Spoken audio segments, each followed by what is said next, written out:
All right, guys, you're all joining us. This is very exciting. Welcome, everybody. Welcome. Thank you for coming on. We're thrilled tonight. We've got Brent Darden with us. He's the interim CEO of the IHRSA Board of Directors. So this is really kind of cool. He's of IHRSA, and we're just thrilled to have him. Do me a favor, everybody. Move your mouse. Go to the bottom of your screen. I want you to see the chat box. It looks like a little message box. It's to the left of your share button. Please click on it and open it up. Look at this.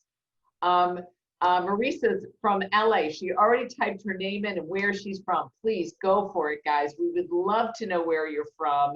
We've got people from New Jersey, from Dallas, Atlanta, Maryland. I think that's Chris Henry. Hi, Chris Henry. And we've got, oh my gosh, Ohio, Chicago, Massachusetts, Wisconsin, Bay Area, another Bay Area, Omaha, Pennsylvania, Texas, Alabama. Wonderful. Thank you guys for joining us. We're thrilled to have you. Please know that the chat box is open for you. So I want you to type in your comments, type in your questions. I'm Sara Kooperman. I'm the CEO of SCW Fitness. As I mentioned, our esteemed guest tonight is the wonderful Brent Darden, and I'm just thrilled to have him. Because if you guys don't know what IHRSA is, IHRSA, the real name was the International Health and Racket Sports Association, which is kind of the old name, but it's the largest international health club association in the world. Brent has done so much. He's been on the board of directors for them, on the Nominations Committee Chairperson, a Vice-Chairperson, the Chairperson of the board. I know you didn't want me to say all this, Brent. And the Ex-Officio, which I still don't understand what it means. And over the years, he's advised hundreds of fitness brands and delivered keynote presentations around the world on leadership, employee engagement, customer experience, winning habits. I don't know. This is like unbelievable. And he's the current chairs of several REX Executive Roundtables that include many of the top club owners, operators, managers, et cetera, in the entire industry. And so we're just thrilled to have him because I think a lot of the SCW clientele, most of us tend to be the frontline workers. We tend to be the group fitness instructors, the group fitness managers, and we also end up being the personal trainers. And so for us, it's really kind of nice for us to have someone in this type of leadership position. We've also got Sean Senejan, who is our wonderful SCW creative director, and I really appreciate him coming on. So I'm going to ask you, Brent, just to throw it out there, to put it into the fire here, what is the industry doing to protect fitness professionals? Well, you forgot the most important part of my resume, Sara, which is group exercise instructor, former personal trainer. I mean, come on. I'm one of this group, and you left that out entirely. Yeah, it's that Zumba element that I always forget. I'm so sorry. Yeah. So yeah, what is IHRSA doing, to help out our industry? And that's really what we're all about. Just to remind the listeners, IHRSA has been around about 40 years. We serve about 30,000 clubs and 650 suppliers around the world. We're a nonprofit. So we're, again, a member trade association. And so part of what we're all about is helping the industry, and especially through the pandemic, this has been, of course, extremely important. So we've been developing a lot of education for them around the club operators perspective. How do you operate clubs? How do you reopen clubs? How do you implement all the restrictions that the government's placing on you related to social distancing and cleanliness and sanitation and air filtration systems? What are the opening playbooks when you get the green light to finally reopen? Even if you're under a 10 or 25 or 50% restriction, how do you make that work? How do you manage your financials through this process? So all these playbooks, including signage templates and communication pieces, that's a big part of it. And then probably one of the things we're really known for as well, of course, is the advocacy piece, which is working with the legislators, having lobbyists. We have I think now about 15 lobbyists on staff with IHRSA. Some are in Washington and others are deployed to different states, but doing those activities as well as research around how clubs are safe. I was just reviewing with our global federations earlier this afternoon some really interesting studies that are happening in London, in Germany, and in New Zealand, where they've been tracking visits to club and the fact that the ratio of incidents to COVID is extremely low. So we're just, we're around the world and we're trying to collect and present this data so that we're helping our people open their facilities and then stay open successfully. Did you read that? I think Gainesville Health and Fitness, I think that's Joe Cerulli's club, Right. is actually looking at the air filtration systems. Yeah. And I thought that was fascinating, and they're doing that study. Have you heard anything about that? Oh yeah, we are. We're in lockstep with them. So the University of Florida actually conducted the study, which is great because that's a third party, and they actually sent researchers into Gainesville Health and Fitness Center on 3 to 4 different occasions when it was busy, at busy peak times, and they put petri dishes out on surfaces to test for COVID, and they also put this apparatus that they've developed. They hung it actually over where the treadmill bank is and tested the air quality for these, aerosol droplets that are containing COVID. And what they found, of course, is there's 0 traces. So now did they have in this study, sorry to interrupt, but did they have in the study, were the individuals on the treadmill, were they wearing masks? They were not wearing masks in this study, no. So and were they social distanced from yes. from the petri dishes, I guess I should say? Yes. So at Gainesville in Florida, they're not required to wear a mask when they're exercising. They're required to wear a mask when they're moving around the club, coming into and leaving the club, if they're not exercising strenuously. So yes, they were not wearing masks on the treadmills, bikes, etc. But they did have in place, as they should have, the physical distancing requirements. But, the interesting thing is they went back 3 times now, no traces. And so we're actually in the process, IHRSA, of replicating that around the country. Mm-hmm. So we're getting clubs to volunteer their facilities so these researchers can come in from other universities around the United States to do this same test.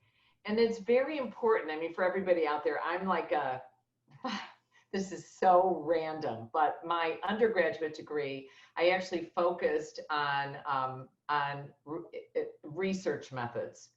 So political research methods. And so I'm always looking at the way they're conducting research. Now, you guys have to understand, when Brent says it's an independent study, this is very significant. It's not like, okay, I'm going to do this and I hope I don't get myself in trouble. It's not like Kellogg's looking at the value of cereal, okay? This is the University of Florida going into an independent health club doing an analysis. And even whatever positive results, whatever results they get from this study, it's got to be repeated. My son, those of you who've been on these webinars know that my son is getting his PhD in bioinformatics. Of course, I'm not that proud of it, of course. But what he does in doing this research, he's always got to look at studies and make sure that they've been repeated. Because if they've been repeated with the same results, it means that it's not just a random, study out there and they've gone rogue and it basically determines what they thought it would determine.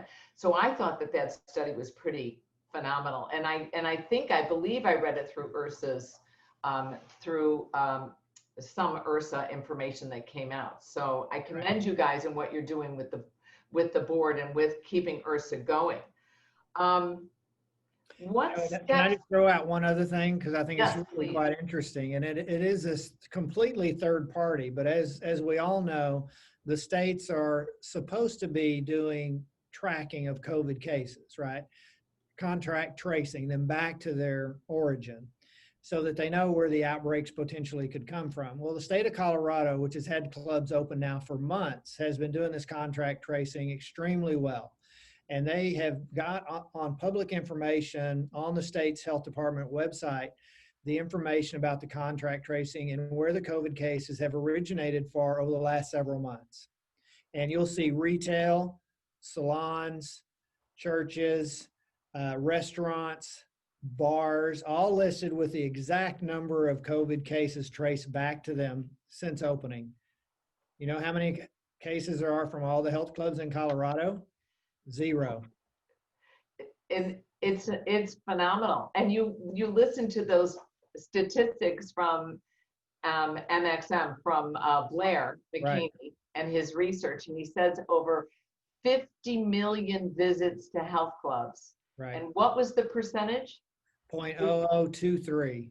0.0023% of the people could track their COVID back to the health club, but they didn't even know if they contracted it there. They Right. were just health club members. That's so unbelievably insignificant. So yay us. And this is some of the statistics that you guys as fitness professionals, you need to share with your members.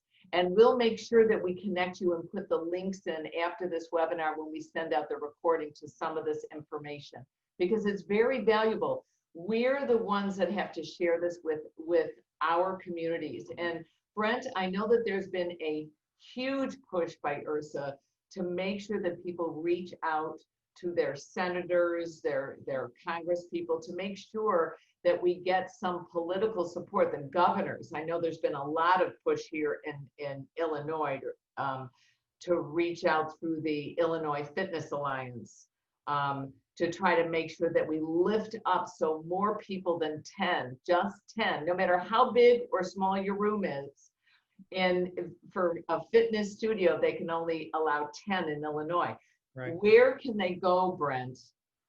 Yeah, so, for the first time ever, there's actually a bill that's strictly and specifically for health and fitness relief. And what that means to everyone listening is that for our industry to get these relief packages, these monies from the government to substitute all the money that's being lost in our industry. And it's estimated, by the way, that our industry is going to lose $3.8 billion by year end.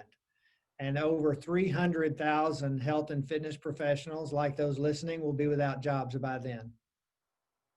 And that prediction was made about a month ago. Those numbers probably are greater now based on, what I'm hearing. So this relief bill is really important. What you can do is you can reach out and find it at IHRSA.org. And then if you would just let your congressman know and encourage them to participate and sign on and what we call sponsor this bill, that'd be fabulous. It's a bipartisan bill. So the current people that are sponsoring it, there's a Republican and a Democrat. So there shouldn't be any, really political side of the fence, if you will. It's just for our industry. And it's the first time we've gotten a bill proposed explicitly for us. So it's a big deal. Yeah. Oh, to be a fly on that wall. Okay. It was a debate joke. I get it. Good. I heard about it. Not good. Not good. I know that there was a wonderful, a real nice explanation also that IHRSA sent out. We will include that in our weekly workup. SCW is every Monday morning releasing about 6 different connection articles that we do.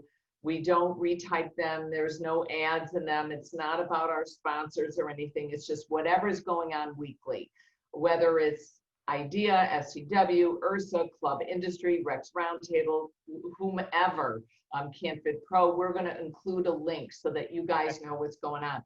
We'll include information on that bill because that's very important.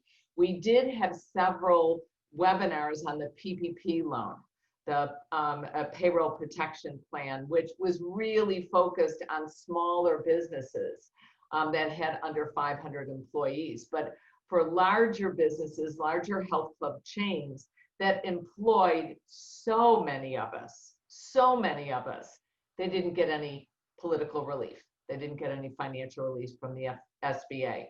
So we're looking at that as well. And this is very, very interesting stuff. Brent, what do you think? What steps can fitness professionals take now to ensure their longevity in the industry through the pandemic, and then also when this pandemic lifts, which we thought it would lift in Easter, and we're still waiting. Well, I told you before the webinar, my answer to that was going to be, hey, you need to get more certifications through SCW. uh, and truthfully, that's the answer. Yeah. But also, I was on a call last week with the ACE organization and their top people, and they were saying the very same thing, that through COVID, one of the silver linings is that their health and fitness professionals have been seeking more certifications than at any point in the last 5 years. So I think the health professionals, both group exercise instructors and personal trainers, took the time during the pandemic, and still are, to really elevate their experience and their expertise and their credibility. Um, my history of working in the health club environment involved owning a club in Dallas called Telos Fitness Center. And we did a lot of personal training there, and we were really big on career personal trainers. And to make a career out of it long term, you've got to have the expertise and the knowledge and the charisma, if you want to call it that, to make that a living, and a really great living going forward. And so I've also consulted, as you mentioned, with probably at least 50 different organizations, from really, really big ones with a team of 75 trainers on staff to a smaller studio. And one of the big defining criteria for a successful program is just the talent. And the talent a lot of times comes down to what educational level do they have, how certified are they? And of course, the more the education they have, Sara, as we both know, then they're able to charge more. The Yes. average rate per hour at our club in Dallas for 10 years was like $125. And that was 10 years ago. So we had some trainers above that and a few, below that, but that was our average. And that's because they were highly skilled, and that makes it a career for you if you choose to do that, and a very good living. Now, what's interesting is we always look at education, and we think, because I'm certified, I should make more money. And yet there's also another camp that says it's how many people are in that class. Right. It's how many people you are training. That's right. That's how we should measure.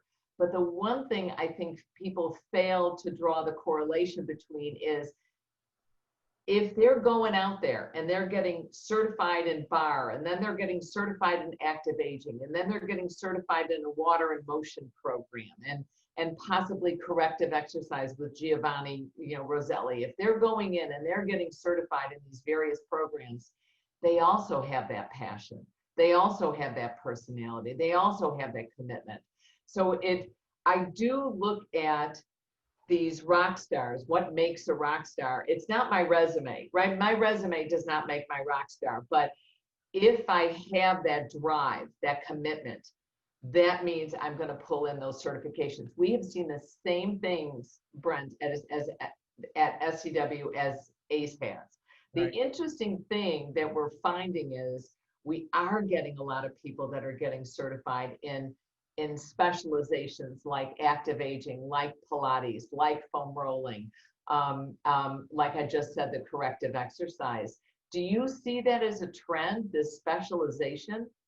Well, I do, and I want to backtrack just a minute to comment again on your very point, because I agree. I mean, let's be honest. We all know, and all of you listening know, whether you're a group exercise instructor or a personal trainer, you've got, even perhaps colleagues that are in your facilities, or friends that may not have a lot of certification and education, but they're just so good with people, right? They're so passionate, they're so charismatic, and they can be successful. And then you can also have people that have really good education, but they can't quite make that connection with clients or with attendees in the class, and they don't succeed quite as well. But when you can pair those two things together, that's where I think the longevity comes in, and it's not just a brief moment in time where you're popular based on, other factors. So you meld those two together, to your point, and that really leads to longevity and a lot of success. We're getting a lot of questions. I'm going to fire a few of them out at you. In that Colorado study, were the people wearing masks during that time? Because, a lot of governments have said, okay, now you're required to wear a mask. No, you're not. We're going backwards. Do you recall if they're required to wear masks in Colorado in a gym? I was just in Denver, and everyone was wearing masks, except when you went down, let's say we went out to dinner with our family, we were sitting outside allowed to take the mask off. Right. Yeah. I think the state of Colorado mandated that everyone was wearing masks. Absolutely. What I don't remember specifically, Sarah, is if they had to have them on while they were exercising intensely. I don't remember that. I honestly think most state governments and most county government officials have seen that it's kind of unsafe to be exercising with these masks on, especially in a pool. You get it wet and then you're just going to suffocate. But they usually require social distancing and let the masks go off. Right. We've gotten some questions about, this is very interesting. This is from a woman in Baltimore. She said, because of COVID, salaries can't be based on the number of people in class. And that's interesting, because if you can only have 10, right, you can only have 10, but you've got to think about those people that were rock stars, I would think, because they're going to bring people back to the club. Because what percentages return of membership are you seeing nationwide, or is IHRSA hearing about it? Well, yeah, and one of the great resources I have, as you mentioned, Sarah, is I lead these REX roundtables. For those of you that don't know, these are club operators, and so I have about 60 of them that I convene with every 2 weeks, and this is some very topical stuff that we talk about. So it depends on how long you've been open, of course. Most of the clubs, the first week or two that they open after being closed, their traffic compared to the same month last year before COVID tends to be in that 32 to 45% members come back. Once they've been open 3, 4, 5 months, the better clubs are having it all the way up to about 80, 85% of members are coming back and traffic. I have yet to hear of anybody, except for, maybe 1 or 2 real outliers, that are above that 85% after they've been open. So there is this sort of 15 to 20% of the membership that's just not going to come back until there's a vaccine, right? Or until all the restrictions are lifted. And so it's not so much about them not ready to get back in their exercise habit as it is they're just fearful, and they're going to wait because they have pre-existing health conditions or something else. But the traffic does grow, and the biggest indicator is how long the clubs are open. Yeah, that's great. And that's also probably an indicator of how many they're rehiring. Right. Because so many frontline workers, so many of our Group X, personal trainers, front desk staff, people who wash and fold towels, our support staff, they're just not back. Right. So this is good. This is very good to know. We did get a question. I'm sorry, Sarah, I'm going to interrupt you one more time, but the Group X, you're right, because the conversations we've had, again, there was a survey on one of my roundtables just 2 days ago. And the question was, okay, you've been open now for 3 months. When you first opened, you cut your Group X schedule down to about 25%. Now you've been open 3 or 4 months, what percentage of your classes are you back to offering compared to pre-COVID? And the answer tends to be around that 50 to 60% mark. So yeah, even though the traffic is coming back and we have this physical distancing, which is limiting class size, all that's driving, we're not back where we need to be yet. Yeah, that's interesting. Do you see any clubs, or I've anecdotally heard from some, especially boutique studios, if they're limited with the class size, that they've actually had to add classes or small group trainings and incorporate outdoor workouts? Have you heard from club owners, especially through the REX roundtables, that they're looking to do more of these outdoor workouts? Absolutely. They're looking to do, more outdoor workouts, and most of the clubs that have any availability to do that, right? A parking lot, a park nearby, open space adjacent to the club. Some have bought tents, really big, sort of semi-permanent tents to establish an outdoor facility. Some have moved lots of equipment outdoors to accomplish workouts, even in New York. The challenge we have with that is, of course, the weather is about to begin getting too cold for some of those open air workouts outdoors for most people. But the clubs are definitely doing that. And I think that's going to be one of the things we'll see continue on into the future, is the popularity of outdoor workouts. I'm hearing some questions about pools, and I think that that's kind of cool. You know, that's like my favorite, one of my favorite topics, because I feel like I said this last night when we were on the webinar with the IHRSA webinars that you guys have been doing. That according to the CDC, the Center of Disease Control, the pool chemicals actually have 6 times the strength to kill the coronavirus than is needed. So it's like you get in the pool, dunk your noodle, and you've sanitized it and you're sanitized yourself. You still have to social distance because it's those air molecules, it's the air molecules that still transfer the disease. But if you keep the social distance, this is one of the safest environments. So are you seeing clubs opening their pools or engaging with outdoor pools and indoor pools? And one last question, sorry to do this, but what's going on with the air ventilation systems? Are clubs being, very cognizant of this and replacing their systems? Okay, let's talk about the pools first. Yeah, you're exactly right. Pools are one of the safest places you can possibly be because of the factors that you already mentioned. The challenge, unfortunately, once again, is maybe some of our elected officials, the county officials that are setting the restrictions, haven't put that together yet. So yes, the pools are really safe, but they're still saying you have to have physical distancing in your pools, which is limiting the amount of access that members and customers have, which is unfortunate. But those are beginning to be lifted, so the pools are coming back. But it's been a long battle because even with all the research out there talking about, just how sanitized they are naturally, we still haven't seen the officials say, yeah, everybody can get back in the pool. So that's been frustrating. Yeah. I think part of it is the concern that you have to walk through the locker room. And how do I change? And how do I take a shower?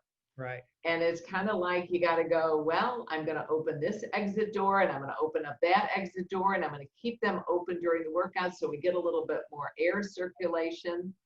And we're going to shut off some of the lockers with those yellow tapes that I hate, but still, because it looks like a crime scene. Right. But let me tell you about the air filtration, because I'm really excited about that, which sounds crazy. But the truth of the matter is, and many of those listening may not really be aware of this, but there is a standard for health clubs as far as the number of air exchanges that happen within an hour. By code, meaning, there's code for different types of buildings. There's code for restaurants, and there's code for retail, and there's code for, hospitality and hotels. And there's also codes related to health and fitness facilities and clubs that require a certain number of air exchanges. And the reality is most health clubs are exchanging that air 12 to 20 times an hour. And when you break down and do the calculation, that means that there's an air exchange about every 6 to 10 minutes in most health clubs by code. So they're built and designed from the time they were constructed to change out this air, because we know what happens to health clubs when there's not good air exchange. They start to smell, they get humid, all those types of things. Compare that, say, to a restaurant where their code requires 3 air exchanges per hour.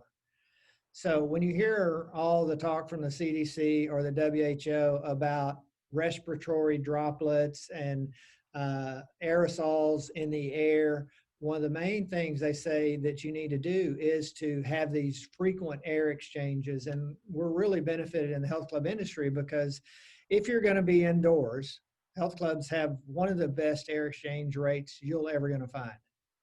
Now, is this regulated by government? That is required. Now, what if I have a boutique studio? Like I go to this little studio, Niyama Yoga. It's right by, believe it or not, it always smells like a wet dog. Okay. They do, I know, it's probably my own odor because we do hot yoga, my husband and I. Yeah. But it's also next to a dog wash. The building's literally called a dog wash. So we go in and we go to the left and the dogs go to the right. And I don't know if you've seen half of our attendees, but trust me, they could go either way. But if we're doing the hot yoga, I'm sorry. I'm sorry. Not good. Not a professional response. But we've got people going, I don't know if the air exchange has been tested Right. or secure in an environment like that. Well, it's regulated by the code of the city that you're, offering your business in. So it's not a health club, it's not driven by IHRSA or any other health club organization. It's a code related to health and fitness facilities, studios, gyms. It's a criteria. So I think we should assume that it should be that way. Now, like anything else, all homes are supposed to be built to a certain code also. And sometimes there's slip ups or the inspector lets it pass or whatever the case might be. So there's always exceptions, but that's the rule. So that's interesting because there's a lot of people have decided, okay, I can't go to the gym, so I'm going to clean out my garage and I'm going to let some people into my garage. And you've got to think about that air circulation. Right. So you've got to make sure if you're going to do your garage, you got some windows open and maybe you leave the garage door partially open. And also, some of us are seeing that almost 25 to 30% of the clubs have already closed. And a lot of them that have been hit are the boutique studios because possibly they don't have the financial backing to really sustain during this time period. And possibly they didn't even apply for the PPP or know about it. So there's a lot of us that look around and say, you know what, I've always wanted to own my own facility, okay? As I told you yesterday, as a group fitness professional, I put on a bra top, I get a microphone, I tell people what to do and they listen. They're scared, they listen. So we are leaders, we've just never drifted in this business and now we're drifting. So if you guys are thinking out there that you want to open a facility someday, or you want to go in and the facility, whoa, it's already got a wood floor, it's already got a front desk, it's got mirrors, I could go in and open it. Think about that air quality, right? That's one of the main things that they should consider. That's really absolutely, good. especially during this COVID pandemic. I mean, nobody really cared about it before. Unless your gym smelled or unless it was always dripping with sweat and everything was rusted, then people ask questions. But it's really gained heightened awareness, and a lot of the clubs now are actually using that as a PR message to their members to let them know how many air exchanges there are and why that's such a good thing for them. I also want to commend Sean Senejan, who is our creative director, is running this webinar because somebody has to control the two of us, right, Brent? Right. Well, one of us. It's not me. So Sean just put in the link to the COVID-19 economic relief timeline in the fitness industry. You don't need to click on it right now. We'll make sure to include that after the webinar. But Sean, thank you for finding that because it's interesting. We did get a few cool questions. What percentage revenue should a personal trainer expect during the pandemic? What I mean is, are they making the same 100% that they did pre-pandemic? Like if I'm charging $100 an hour, what am I making? What can I expect? And what about group fitness professionals? Okay, well, of course, that answer all depends. If they were charging 100 and they're making 100, they're probably working for themselves. That's what you said. But I think what they're after is sort of in the club environment, if I could make that assumption. And I would say in the club environment, the personal training percentage split around the country, almost without exception, ranges from 45% on the low end up to 65% on the high end. Now, you'll find instances where they're perhaps a little bit higher than that. In those cases, they tend to be the very, very top trainers, or more specifically, the very, very top producers. They're making more than that, or they're performing other responsibilities above and beyond just training. In other words, they're providing education for the other trainers, or they're helping do some other duties within the club, from managing a department or something of that nature. But that tends to be the range, and that probably covers that 45 to 65%. I would say 95% of the pay scale for trainers around the country. Oh, interesting, interesting. Somebody is also asking about CPR recommendations. I don't know if anybody's read about that recently. I don't know if IHRSA's looked at that at all, but with CPR, they've actually changed the CPR so that you don't do mouth to mouth. It's just the chest compressions. Yes. Are there any standards? Have you read anything about that? Well, let me go back to, because I think we skipped over, which I think is something everybody's interested in, which is the Group X pay. Mm-hmm. And we talked about that a little bit, last night as well. That's a little harder one to judge because it's so driven, especially if it's a flat fee and not a variable fee, but based on how many people are in your class.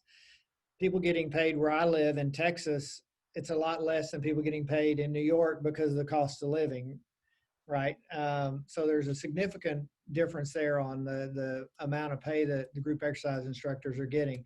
I will say, and I think in our panel last night, Sarah, we all agreed that the pay scale is rising, and it should be rising for group exercise instructors. If they can command a room, if they can fill the room, then they should be celebrated more. They should be promoted more. These rock stars are providing a real value to the clubs, and that we know when we see some of these really successful boutiques, whether it's Soul Cycle, or some of the others, or what Peloton's paying their instructors. I mean, there's a really high ceiling there if you can really be that superstar instructor. So I would encourage all of you to, continue to build your resume and your experience so you can earn that. And to the trainers, I would say as well, one of the biggest challenges I had as a consultant when I went in to work with clubs about modifying their personal training program was the reluctance of personal trainers to raise their price. In other words, the club operator, the owner, would be willing to change personal training prices, but often the trainers themselves were like, oh, I don't think I can do that. I don't think my clients will do that. And I would just suggest that 9 times out of 10, if not 10 out of 10, you can raise your prices a reasonable amount and you're not going to lose clients. So I would just encourage you to do that. Oh, that's really good to hear. Somebody asked about personal training revenue. Have the clubs seen that rising, that not just as ancillary revenue, but just basically to keep financially afloat?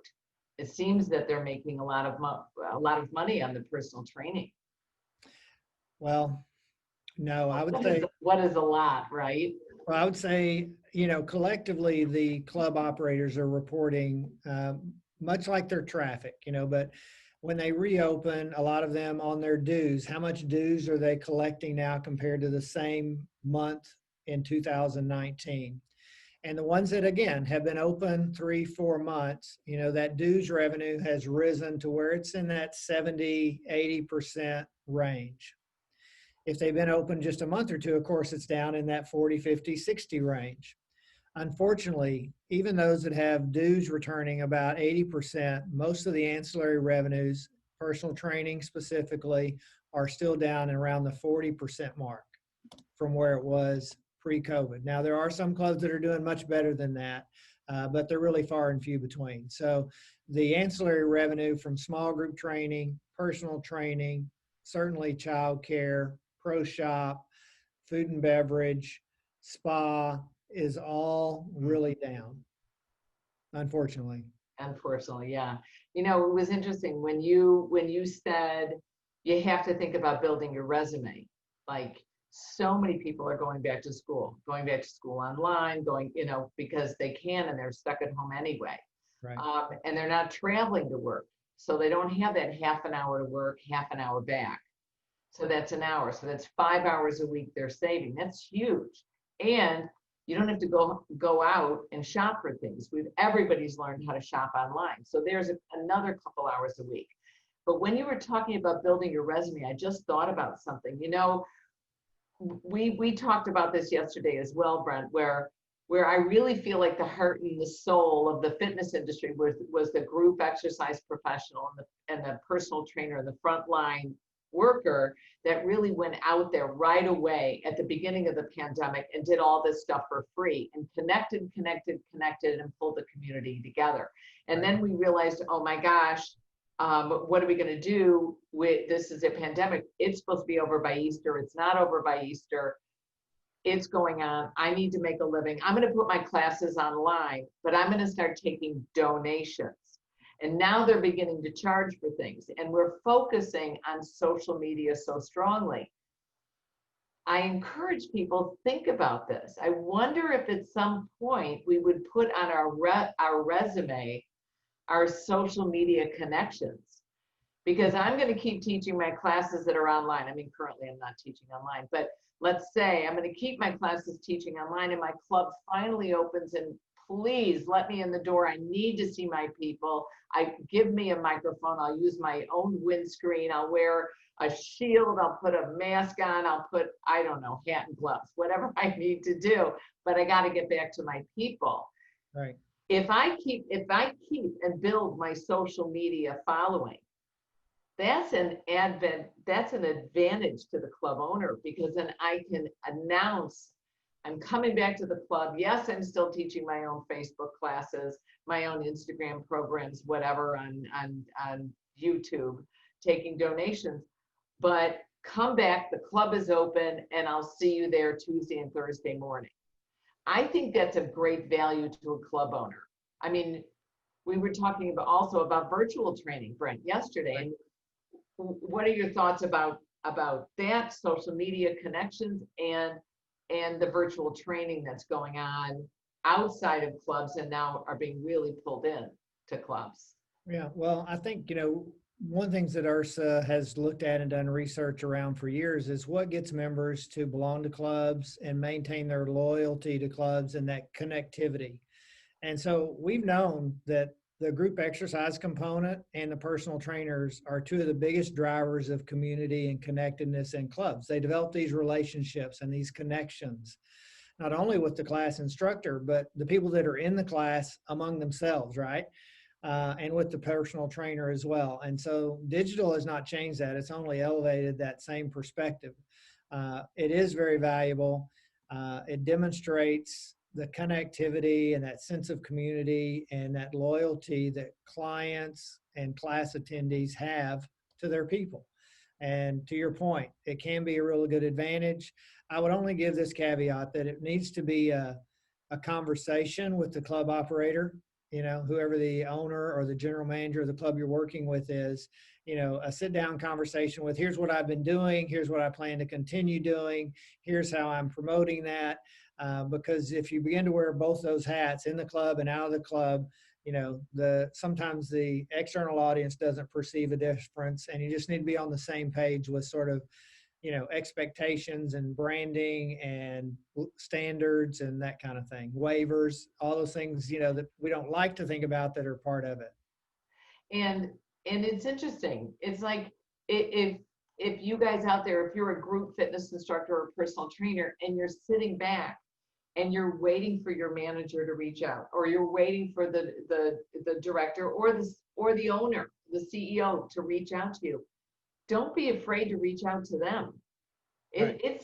They're swamped. These owners are swamped with figuring out their chart of accounts for their business and what like SCW, I'll be honest with you, we were paying a fortune in Wi-Fi because we had so many people using the Wi-Fi.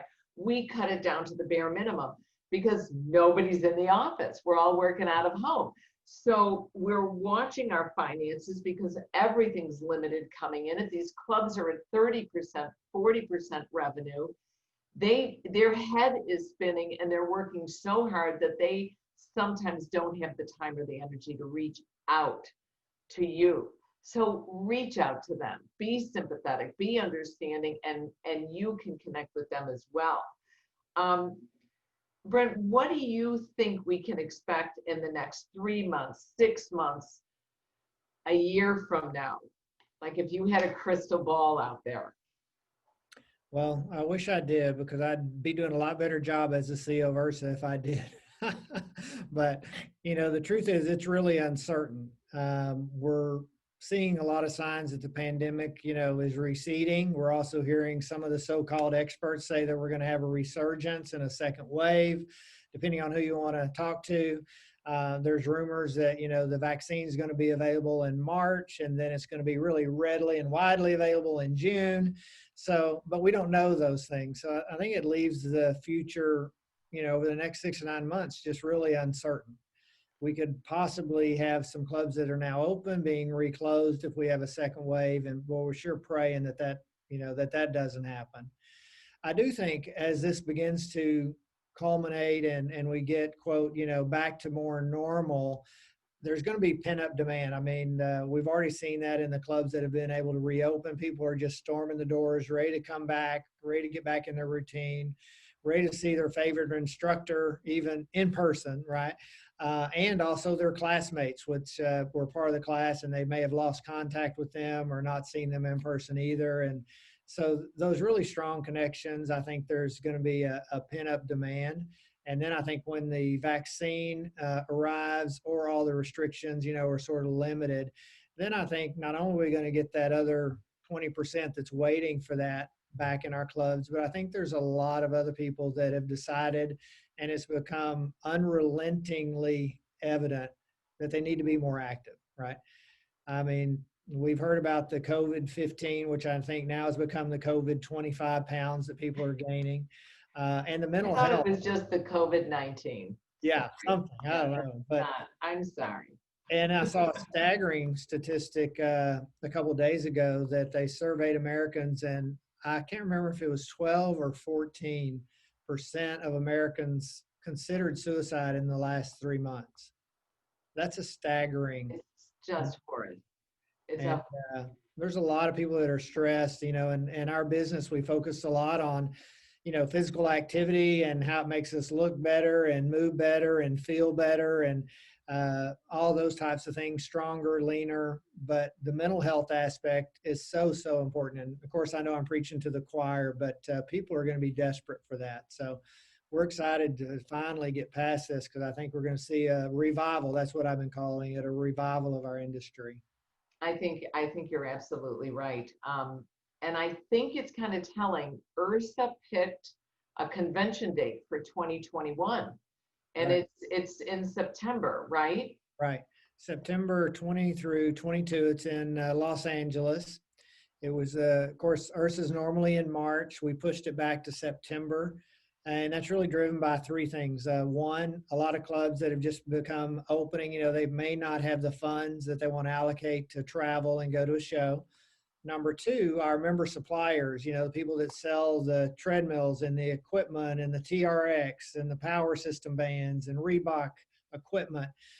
All of our suppliers are saying they're not ready because they've been hurt by the pandemic as well, right? Because clubs are not buying the equipment that they used to. So they need that sort of relief of a few extra months.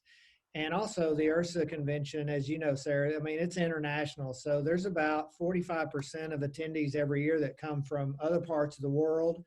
And we were concerned with March that many of the travel restrictions wouldn't be lifted. So yeah, we're excited about September. It's actually the 40th anniversary of when IHRSA was started. So that makes it even more fun. That's kind of scary. I think I've been going for about 40 years.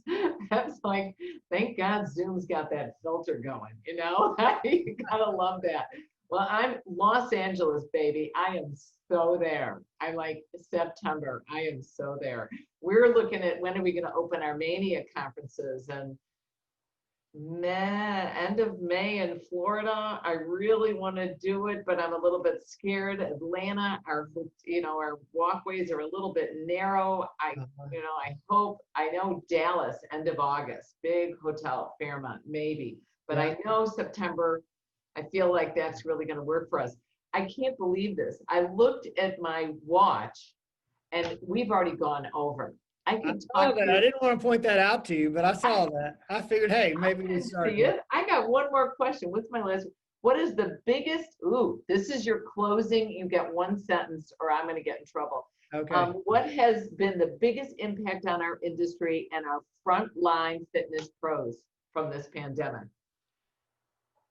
I can answer. I've got to give you two answers. Number one is just the fact that the clubs have closed and all the ramifications around that for the fitness professionals, the frontline people, the managers, the members, the community. That's number one. But number two, the number one most frustrating thing to me and many of us is the way we're being portrayed in the public perception and by elected officials, lumping us in with bars and entertainment. That's the most frustrating. So if I could ask everyone listening to one thing, I'd say we start winning this back in our own backyards.